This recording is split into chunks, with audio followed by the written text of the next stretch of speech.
क्या बिना कोई मैच खेले किसी क्रिकेटर की आईसीसी रैंकिंग बढ़ सकती है? आप कहेंगे नहीं, ऐसा कैसे हो सकता है? लेकिन ऐसा ही हुआ है। इस बार आईसीसी ने अपनी नई टेस्ट रैंकिंग में इंडियन क्रिकेट के कुछ स्टार प्लेयर्स को एक सरप्राइज गिफ्ट दिया है और वो भी बिना कोई मैच खेले। हाँ, मैंने भी सोचा कैसे? तो आज हम इस मिस्ट्री को सॉल्व करेंगे। आज की वीडियो में हम समझाएंगे कि रोहित शर्मा, विराट कोहली और यशस्वी जायसवाल को कैसे उन्हें कोई टेस्ट मैच ना खेलते हुए भी आईसीसी रैंकिंग्स में एडवांटेज मिल गया और इसके पीछे का लॉजिक क्या है। चलिए सबसे पहले हम ब्रेक डाउन करते हैं आईसीसी की नई टेस्ट रैंकिंग्स का। इंग्लैंड और श्रीलंका की टेस्ट सीरीज खत्म होने के बाद आईसीसी ने अपनी अपडेटेड रैंकिंग्स रिलीज की है।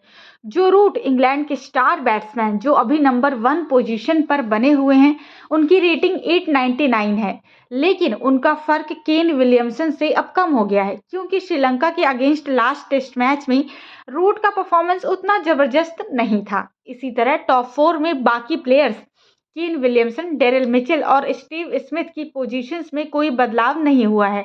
लेकिन असली सरप्राइज आता है नंबर 5 से, जहां इंडियन प्लेयर्स को बिना खेले एडवांटेज मिला है। अब सवाल यह है कि रोहित शर्मा, विराट कोहली और यशस्वी जायसवाल को बिना खेले रैंकिंग से फायदा कैसे हुआ? दोस्तों, इसका एक सिंपल रीजन है दूसरे प्लेयर्स की पुअर परफॉर्मेंस। जैसे इंग्लैंड के हैरी ब्रूक जो आईसीसी टेस्ट रैंकिंग्स में टॉप 10 से बाहर हो चुके हैं क्योंकि उनका रिसेंट परफॉर्मेंस काफी ज्यादा डिसअपॉइंटिंग रहा है। रोहित शर्मा को एक पोजीशन का फायदा हुआ है और अब वो 751 रेटिंग के साथ 5th पोजीशन पर पहुंच गए हैं। यशस्वी जायसवाल अब 740 रेटिंग के साथ नंबर 6 पर हैं और उनको भी एक पोजीशन का फायदा मिला है। विराट कोहली भी नंबर 7 पर पहुंच चुके हैं, उनकी रेटिंग अब 737 है। ये सब इसलिए हुआ क्योंकि इंग्लैंड के प्लेयर्स जैसे हैरी ब्रूक ने रिसेंट मैचेस में पुअर परफॉर्मेंस दिखाया है, जिसकी वजह से उनकी रेटिंग्स गिर गई हैं और इंडियन प्लेयर्स को बिना खेले फायदा मिल गया है। अब आते हैं बाकी प्लेयर्स पर और समझाते हैं कि ये सब कैसे होता है। आईसीसी रैंकिंग्स का फॉर्मूला कॉम्प्लेक्स होता है। जो प्लेयर के इंडिविजुअल परफॉर्मेंस उनके अपोजिशन के अगेंस्ट और ओवरऑल सीरीज के आउटकम पर डिपेंड करता है। इस बार इंग्लैंड श्रीलंका सीरीज के बाद जब हैरी ब्रूक जैसे प्लेयर्स ने अंडर परफॉर्म किया तो नेचुरल है कि रैंकिंग्स में फर्क तो पड़ेगा।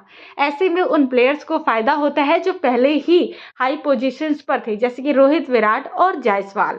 इस रैंकिंग शिफ्ट का एक और रीजन ये है कि अब उन्हें बांग्लादेश के अगेंस्ट होने वाले टेस्ट में एक्शन में देखने को मिलेगा, तो उनका रैंकिंग पोजीशन और भी स्टेबल या इम्प्रूव हो सकता है। अब सवाल ये है कि ये रैंकिंग्स अपडेट क्या सिग्नल कर रहा है आने वाले मैचेस के लिए? रोहित शर्मा, विराट कोहली और यशस्वी जायसवाल जैसे प्लेयर्स का रैंकिंग में इम्प्रूव होना उनकी कॉन्फिडेंस को बूस्ट करेगा जब वो बांग्लादेश के अगेंस्ट टेस्ट सीरीज में खेलते हुए नजर आएंगे। और इस रैंकिंग एडवांटेज से ये भी पता चलता है कि आईसीसी अपनी रैंकिंग्स को कितना डायनेमिकली अपडेट करता है।